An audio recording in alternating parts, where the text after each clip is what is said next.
Gepliyer Azatlyk Radiosu habarlar gündeligimizde başlaýarys.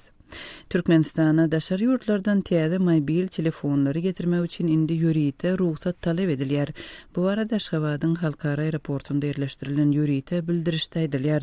Bu täze gadagançylyk bilen bagly ýagdaýyň jekmejekleri barada kärdeşim Merdan Sariýewiň berjek maglumatyny dinläli. Türkmenistana ýürite ruhsatnama bolmazdan daşary ýurtlardan täze mobil telefonlary getirmek gadagyn edildi. Aşgabatyň aeroportunda atylan bildirişde bu gadagançylyň Türkmenistanyň çäklerinde ulanylýan mobil telefonlary aragatnaşy hukuksyzlygynyň talaplaryna laýyk getirmek maksady bilen girdilendigi aýdylýar. Sol bildirişde nyktylysyna görä täze mobil telefonlaryny daşary ýurtlardan Türkmenistana getirmek üçin Türkmenistanyň ministrler kabinetiniň ýanyndaky radio ýygylyklar baradaky pudagary topar tarapyndan ýürite ruhsatnama bolmaly. Emma gurrunu idyan bildirişde bu gadagançylygyň gerimi belli bolman galýar. Ýagny gadagançylyk diňe satywy çykaryljak telefonlara degislimi ýa-da şahsy mobil telefonlara ýagny adamlaryň öz ulanýan mobillerine de degislimi. Bu mesele aýdynlaşdyrylmaýar. Şeýle-de Aşgabatyň aeroportunda ýerleşdirilen bildirişde gurrunu idyan ruhsatnamany almagyň tertibi we düzünleri barada hiç zat aýdylmaýar. Azatlyk Radiosu Türkmenistanyň döwlet gümrük gullugy bilen habarlaşanda degisli resmi işgär islendik maksat bilen we islendik möçberde getirilen täze öýjükli telefonlar üçin ýürite ruhsatnamanyň zerurdygyny aýtdy. Egerde daşary ýurtdan gelýän adamynyň ýanynda gümrük resmiýetiniň öz sözleri bilen aýdylandy. Köne mobil telefonundan başga da täze mobil telefonu bar bolsa, ol eýesiniň elinden alınýar we ýürite ammara tawsyrylýar. Gümrük gullugynyň resmiýeti mobil telefonu elinden alynan adamynyň Türkmenistanyň aragatnaşyk ministrligine degisli radio ýygylyklar baradaky pudagary topara ýüz tutup, hut ministriň öz goly bilen berilýän ýürite ruhsatnamany almalydygyny, bolmasa-da getiren öýjükli telefonuny ýygyna çykarmalydygyny aýdýar. Gümrük işgäri gurrunu gidýän ruhsatnama üçin täze mobil telefonlar diňe Türkmenistanyň çägine gelip düşenden soň ýüz tutup bolýandygyny hem belleýär. Türkmenistana mobil telefonlary daşary ýurtlardan getirmeň tertibi Türkmenistanyň çäklerinde radio texniki detgalary satyn almagyň, taslamagyň, gurmagyň, radio elektron teristleri we ýokary ýygylykly enzamlary ulanmagyň hem de olary daşary ýurtlardan getirmeň tertibi hakyndaky düzgünnama esasynda düzgünleşdirilýär. Kärdeşim Merdan Sariýewiň maglumatyny dinlediňiz. Daşary ýurtlarda okuyan Türkmenistanly studentler ellerinde wizalaryň bolmagyna garamazdan okuwyny dowam etdirmek üçin ýurdun daşyna çykyp bilmeýänligini Azatlyk Radiosyna habar berdiler. Türkiýedäki habarçymyz Döwlet Baýhan bu ýagdaýyň jekmejeklerini we sebäplerini anyklamaga synanşdy.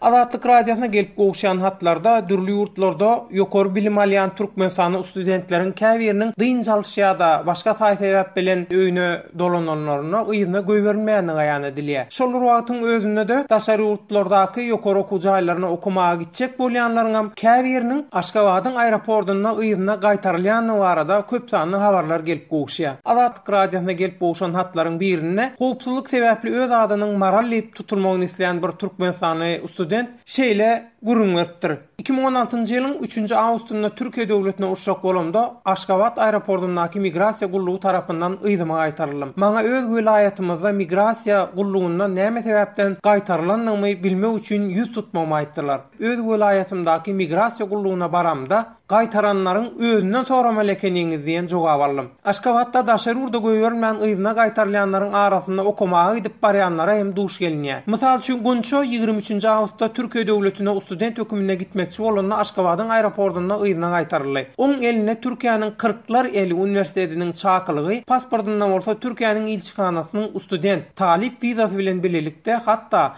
ätiýaşlyk hem saglyk kepilnamalarynyň tölenini barada resmi namalar almady. Oň ejesi immigrasiýa gullugy ministrligine barıp kömek soranna gyýdyň çakylygynyň möhledi geçer. Sebäbi haýyşnamany ýazyw üstü bilen hat görünüşinde tapşyrmaly. 10 günden soň jogaby taýyn bolar we poçtanyň üstünden göýberiler diýipdirler. Şeýlelikde uniwersitetiň çakylygynyň möhledi 26 awgustda dolanyň üçin ol göz okuw gitmek mümkinçiliginden mahrum boldy. Azatlyk radiosu daşary ýurtlardaky Türkmenistan studentlerden Ýewropada okap beren we ýaňy ýakynna hem tomuskudyň jalysdan dolanyp gelen baharyň tejribelerine salgylandy. Elbette benim Gonçal'ın hikayesini dinlendi, ödüm yadıma düştü. Bu yıl belli ondan önkisi yıl gidende elimde 5 yıllık vizam bolsa da, okudan ketinamam bolsa da, ben girip barayak benim aeroportta migrasyon işlerlerine bir dedi, cihin dedi, iyiden gidecek olsan dedi, ruhsat son çıkmalı olarsın dedi. Student Bahar Azatlyk Radiosyna beren maglumatynda özüniň hem ýanky Gonçalky ýaly ýagdaýlary mundan 2 ýyl owal baştan geçirendigine üç çekip, daşary ýurtlarda okuyan studentleriň diňe migrasiýa gullugynyň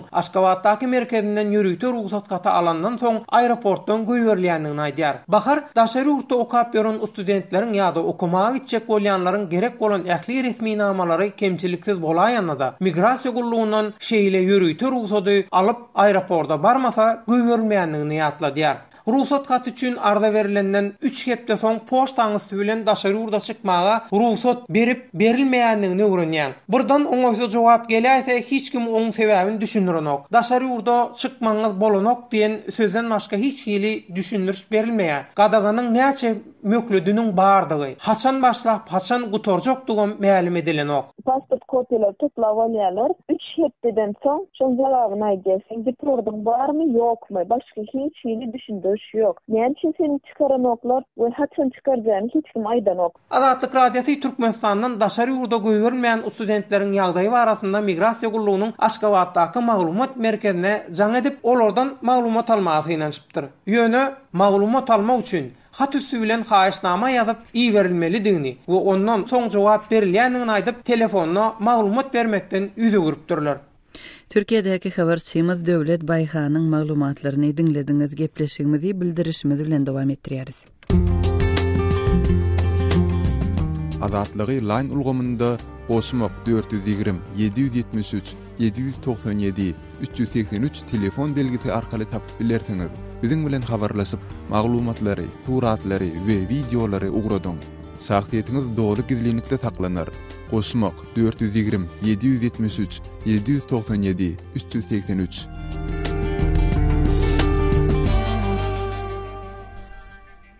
Gepleýär Azatlyk Radiosu habarlary gündeligimizi dinleýärsiňiz.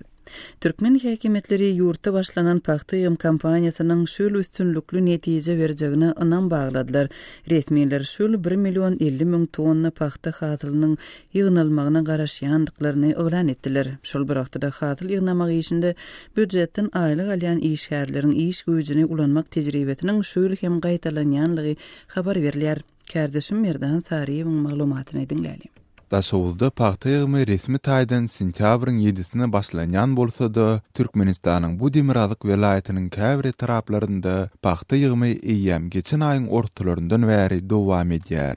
Gowaçanyň iraçylan, ýagny Gurban Sultan Eje, Ruhu Welend, Saparmara Türkmenwasy taraplaryndaky ýygym işlerine geçen ýyllardaky adaty görä döwlet büdjetinden aýlyk alýan işgärler hem çekildi. Hökümet edaralarynyň, mekdepleriň, çağlar baglarynyň işgärleri bellenen paxta meýdanlaryna ugradylyp, olar üçin adam basyna tapşyrmaly gündelik paxta plany bellenildi. Niýazow etrafyndaky bir mektepde mugallim bolup işleýän Resul Azatlyk Radiosu bilen sosial ulgam arkaly habarlaşyp, şeýle gurrun berdi. 120 kilometr uzaklykdaky Ruhu Welend etrawyna gidip paxta ýygmaly etdiler. Biziň mektep direktorymyz şol ýeriň daýhan birleşigi bilen ýürüýte şertnama baglaşdy. Her gün adam başyna 60 kilo paxta ýygyp tapşyrmaly. Resul bu uzak ağırlıkdaky paxta ýygymyna bir açymysy wagtlyk ýatymlyk gitmeli boljakdygyny, şeýle-de azyk we ýol çykdyjylarynyň ählisini özüniň çekmeli boljakdygyny aýtdy. Agyz suwy sanitariýa şertleri üpsün edilmedik gowaça meýdanyna gitmezlik üçin Resul öz ornuny paxta planyny dolup berjek başga bir adamy hakyna tutandygyny gurrun berdi. Gününe 10 manat töläp hakyna adam tutdum. Özüm aýyna 400 manat aýlyk alýan. Inni 3 aýyň dowamynda her aý aýlygymdan 300 manaty güllükçe bermeli. bu ýylyň gaýtalanyp dur. Gepin gerdisine göre bellesek paxta planı bellenen büdjet işgärleriniň aglabysy Edil Resulýaly etrapdyr owalarda işsizlikden kösenip ýörenleri hakyna tutup gowaça meýdanlaryna ugraýarlar. Gurrungy gidýän ýagdaýy diňe bir daşawuz vilayetinde däldi, eýse ýurduň beýleki vilayetlerinde hem sinlata bolýar. Sol bir wagtda öz ornuny günnükçi tutup bilmeýän hünärmenler öz günümel wezipelerinden boşadylyp paxta ýygymy döwri uzakly gününi gowaça meýdanlarynda geçirmeli bolýarlar. Azatlyk radiosu bilen söhbetdeş bolýan türkmenistanlylar bellenilýän paxta planlarynda ýüzewrjek bolýanlaryň her dürli, şol sanda isten gowulmak ýaly haýwatlar bilen hem ýüzbe-ýüz bolýandyklaryny gurrun berýärler. Yeri gelende bellesek Türkmenistan paxta ýygymy döwründe mejburi zähmetden peýdalanýanlygy derarly halkara jigmeçiliginiň ýiti tanqydyna uçrady. Şu ýylyň maýynda dünýäniň belli töwda brendleri, firmaýaçylaryň biznes jigmetleriniň, kärdesler arkalaşyklarynyň we adam hukuklaryny goraýjy toporlaryň 60 wekili Türkmenistanyň prezidentiniň adyna hat ýollap, Türkmenistanyň gowaça meýdanlarynda mejburi zähmete ýol berýändigi baradaky maglumatlar bilen baglanyşykly aladalanma bildirdiler. Türkmenistanyň Ahal, Lewap we Mary vilayetlerinde resmi paxta ýygym kampaniýasy 20 awgustda başlandy. Şu ýyl türkmen häkimetleri ýurt boýunça 1.050.000 tonna paxta hasylyny öndürmegi gözüňünde tutýarlar. Kärdeşim Merdan Tariýewiň maglumatyny dinlediňiz. Şunlar Aşgabatyň ençeme böleginde ýaşaýyş çaýlaryň aýnalary garaldylýar. Paýtaxt häkimetleriniň şun kunamalaşyrýan bu çäresiniň hususanda merkezi köçeleriň ugrunda duran jaýlaryň köçe tarapyndaky aýnalaryna degişliligi belli boldy. Azatlyk radio Aşgabatyň köp gatly ýaşaýyş çaýlaryň görküne degişli nowatdaky çäre bilen gyzyklanyp Aşgabatly ýazyjy Amanmurat Bugaýew bilen söhbetdeş boldy. Şun kun Aşgabatyň haýsy böleklerinde, haýsy ýaşaýyş çaýlarynda gara aýnalar oturdulýar ýa-da şu aýnalar garaldylýar. Paýtahtda aýnalary garaltmak işi Amanmurat Türkmenmaşy şaýorunyň Gunmatardaky protokol köçelerini dowam edýär. Muňa esasy girýärler garaşdyrlyk, bitaraplyk, arçywil şaýorlary ine şu 3 ýoluň urundaky mundan 5-6 ýyl falan elitin edilýän jaýlaryň aýnap garaldylýar. Başlananyny 10 çemet wagt boldy. Ýöne bellemelerde ýanky agzan protokol köçelerimiň urununy soňky 3 ýyllykda halynan ýaşaýyş jaýlarynyň da hem döwlet edaralarynyň jaýlarynyň da penjirelerini ön garaldylan aýnalar oturdulan. Ondan soň tutuş köçäni soňa minweş etmek diye bir sebäbi, ikinji bir sebäbi haçanna Türkmenistanyna döwlet başçyny ýa-da daşary ýurtlardan gelen ýokary derejeli resmi delegasiýalar protokol köçelerden hereket edýän wagty polisiýa işgärleri, beýleki gullyklaryň işgärleri ýaşaýjylardan jaýlarynyň penjiresini hukman ýapmagy hemde tutuýunan ullanmagy talap edilýär. Eger aýnalar häzirden doly garaldylsa, onu jaýyň içinde näme bolup geçýäni adam barmy, ýene gaýrymy zatlary haýgyryp bolany okşaýdy. Artykmys tarapdan diýme üçin edilýän bolmagy juda ähtimal. Amanmurat aga şol garaldylan aýnalardan içerden seredilende daşar görnýärmi? Oňat görnýär, oň bir ullukyn bökdünçligi ýokun, daşyndan seredende jaýyň hiç görünmeýär. Amanmurat aga şol aýnalaryň garaldylmagy şol ýaşaýjylaryň hatabyna amalaşyrylýarmy ýa häkimetleriň hatabyna? Aýnalaryň garaldylmagy doğrulugyny häkimetleriň hatabyna amalaşyrylýar. Ähli şol aýnalary garaldylmaly diýilip hasabalan sanawy berilen jaýlaryň ýaşaýjylarynyň giýrelgelerini, ýaşaýyş jaýlarynyň giýrelgelerini bildirişler asylyp gidilen Jemaat Hojulugy Ministrliginiň türlü derejedäki edaralar tarapyndan şol bildirişlerde de degişli wagtda öý dolandyryş upravleniýalaryna barmak hemde aýnanyň ýüzüne gelmeme üçin garaldylan görüýte plyonkalar alyp gaýtmaklyk maslahat berilýär. Şol plyonkalary goýmadyk maşgalalar barmy? Umuman ýaşaýjy şol öz aýnasyny garaltmak islemese. näme etmeli, näme bolýar şeýlerde. Öňkü ýyllaryň tejribesine ýüzlenseň şeýle bolmasa gerek. Sebäbi bundan bir 5-6 ýyl ozal haçanla Türkmenistanyň garaşdyrlygynyň 20 ýyllygyna taýinlik görülýän nöwrde protokol köçelerine ýanaşyk jaýlaryň ählisiniň penzireleri goparylyp, olara derek plastiki penzireler oturduruldy. Hem-de şol penzirelerdäki aýnalaryň da rengi gög renkli, ol ähli gömök görünýärdi. Belki şolatlar üýtmetmek berip tapandyrlar. Ýöne hiç kim jaýynyň aýnasyny öňkünkinde alyp galyp bilmezmini anamlaýdy bolar. Türkmenistanly ýa-da Jaman Murat Bugaýew bilen geçirilen söhbetdeşligi dinlediňiz. Hormatly radio dinleýijiler, gepleşiklerimizde gozgalýan meseleler barada maglumat, pikir paýlaşmak isleseňiz, adathabar.com websaytymyza şeýle-de Azatlyk radiosynyň Facebook, Kontakty, sosial ulgamlaryndaky sahypalaryna syýahat ediň we tesvir ýazyň. Adathabar.com websaytymyza Türkmenistandan derweden okutnet ýa-da garagum.info proxy saytlar arkaly girip bolýar. Biz bilen telefon we elektron poçta arkaly hem habarlaşyp bilersiňiz.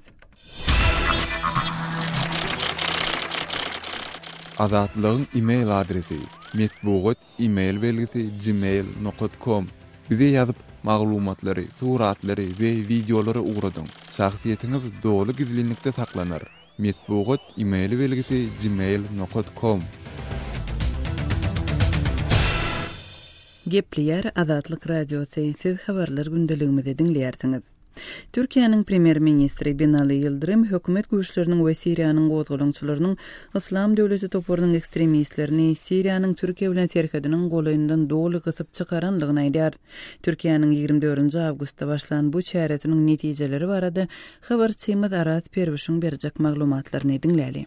Türkiýanyň premier ministri Binali Yıldırım hökümet güýçleri bilen Siriýaly gozgalaňçylaryň Islam döwleti toparynyň jeňçilerini Türk-Siriýa serhedinden gowup çykarandygyny aýtdy. Yıldırım 4 sentýabrda Diyarbakır şäherine eden çykyşynda azazdan jaraplasa çendi biziň 91 kilometr bolan serhedimiz tutuşlygyna howpsuzlandyryldy. Ähli terroristik guramalar ýerine serpikdirildi. Olar gitdiler diýdi. Fırat kalkanıyla oradayız. Biz Yefrat kalkanı bilen Demirgazyk Siriýada biz öz serhedimizi goramak, raýatlarymyzyň janyny goramak we Siriýanyň toprak bütünlüğini kepillendirmek üçin ol ýerde diýip Yıldırım aýtdy. Türk harblary bir beýannamada 20 oba Islam döwletiniň jeňçilerinden alynaly bäri azaz bilen Jarablosyň aralygyndaky araçaga erkin Siriýa goşunyna degişli Siriýaly araplar bilen türkmenleriň gödökçilik edýändigini bildirdi. Düýbi Britaniýada ýerleşýän Siriýanyň Adam hukuklary obserwatoriýasy hem Türkiýe bilen bolan ähli serhed etraplaryny ýetirel bäri Islam döwletiniň daşky dünýä bilen ara baglanyşygy kesildi diýdi. Bu ilerlemelere sebep bolan Türkiýanyň Islam döwletini serhed etraplaryndan gowup çykarmak, şeýle hem Kürt sewaşçylarynın öňüni almak maksady bilen 24 awgustda başlan harby operasiýasy boldy. Yıldırım 4 sentýabrda öz ýurdunyň Siriýa goşun salmagyny gorap, aralykdaky uzyn serhede salgylandy. Ol şeýle hem biz Demirgazyk Siriýada bir ýasama döwletiň döredilmegine asla ýol bermeris diýdi. Suriye'nin kuzeyinde yapay bir devlet kurulmasına asla ve asla geçit verilmeyecek. Türkiye bilen Siriýaly gozgalaňçylar Siriýaly Kürtlerin bu ýurdun demirgazygyna köpräk territoriýany eýelemeginiň öňüne almak üçin Birleşen Ştatlar tarapyndan goldalýan halk goranyş bileşikleri diýilýän Kürt güýçlerine karşı sewaşýarlar. Premier minister Yıldırım Kürt jeňçileri howp salyp bilmejek ýagdaýa gelýänçe Türkiýanyň olara karşı alyp barýan sewaşyny dewam etdirjekdigini aýtdy.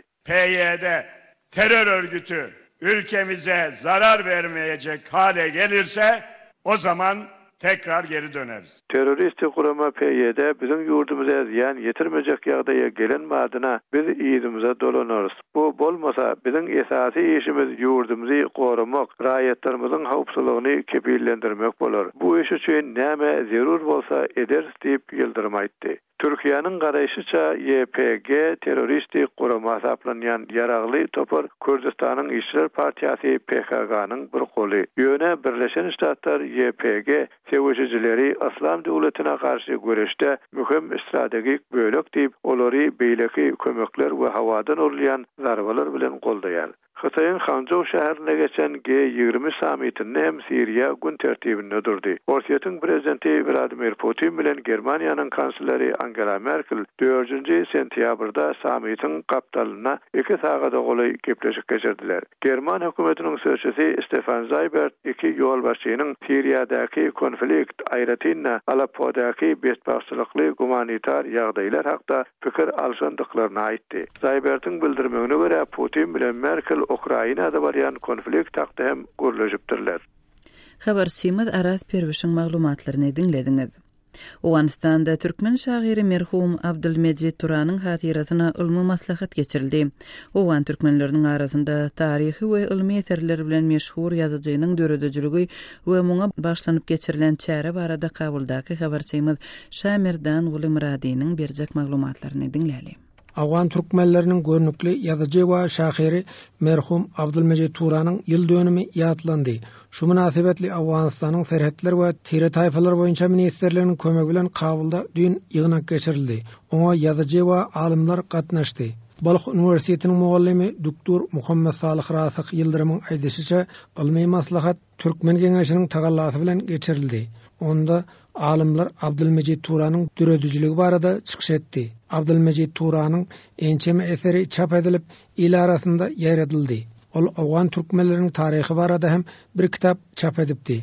Abdülmecid Turanyň heniz çap bolmadyk eserleriniň bardygyny Muhammed Salih Rasyk Yıldırım aýtdy. Merhum Turanyň eserleri iki syýla bölsek bolar. Merhum Turanyň öz ýazan dörejilikli eserleri, şeýirler, nesirler we tezkireler başga eserler, tarih. Ýene biri eden hyzmaty onuň Owganistanda ýogolup giden we diwanlar, türkmeniň klassik şaýyrlarynyň diwanlary, kadymy dastanlarymyz şolary gaýtadan çap etmek bu bir uly hyzmatdy. Abdülmecid Turanyň ekser ýazan kitaplary, risalalary çap edilen, amma 3 eseri henizeçe çap edilmän galan. Indi şol Abdülmecid Turanyň çap edilmän galan eserleri bolsa, ol dowlat tarapdan bolýarmy ýa şora tarapdan bolýarmy? We ferheng süýjek işler bolýarmy? Olar tarapdan çap edilse halkymyz üçin häzirki ýagdaýda ýaxşy bolarmy? Awganistanyň vice-prezidentiniň idarasynyň gurnamagy bilen arada türkmen we özbek dilini östürmek boýunça Kabulda 4 günlük seminar geçirildi. 3-nji resmi dilleriň östürilmegi boýunça Kabulda bir merkeziň döredilmegi barada hem şonda ilalaşyldy. Muhammed Salih Rasyk Yıldırım'ın aýdyşyna garanda Awganistanda öň mekteplerde türkmen dilinde okuwçylara bilim almaga mümkinçilik bolmandyr. Şo sebäpden Awganistanda türkmen dilini düýpli bilýän alimler ýok. Ýöne häzir türkmen dilinde mekteplerde talim almaga pursat döredi.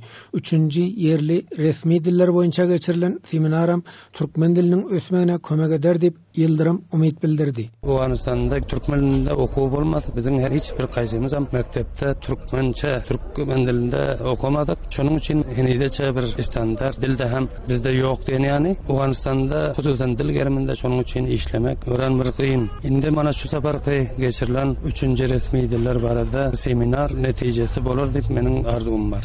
Türkmen Şorasynyň jogapkary Abdülkerim Hemet Haris böleki türkmen şahyrlarynyň we ýazyjylarynyň döredijiligi barada hem ýygnaklaryň şora tarapyndan geçirilecekdigini gurulmady. Mana bu şahyr we ýazyjy Abdülmecid Turanyň başlanjy ýyl dünýäden öten gününe berilip geçdik. Bilimli şahsiýetler bular gatnaşdylar we hemişe şuňa bir marakeler, mahfiller alınıp berse, bu ferhengileriň ösmegi üçin we bularyň şol işe iradasy gawy bolmagy üçin iş bolýar. Bir milletiň ferhengi ösmese, ol milletiň özü ösü bilmeýär. Awganistanda Türkmenler Şorasy taýdan, Awganistan türkmenleriň şaýyrlarynyň her gaýsynyň doğulan gününi we alamdan öten gününi berilip geçmek için bizlerin bir plan var. İnşallah onu hemişe her gaýsynyň duşunda ederiz. Gepleşik taýinlap azatlygy ýetiren Şamerdan Uly Muradi. Şunu bilen yarım saatlyk habarlar gündeligimiziň şu günkü sanyny jemleýäris. Saatlar ketmeden soň gepleşigimizi ýazgyda dinläp bilersiňiz. Azatlyk radiosynyň efir tolkunlarynda galyň.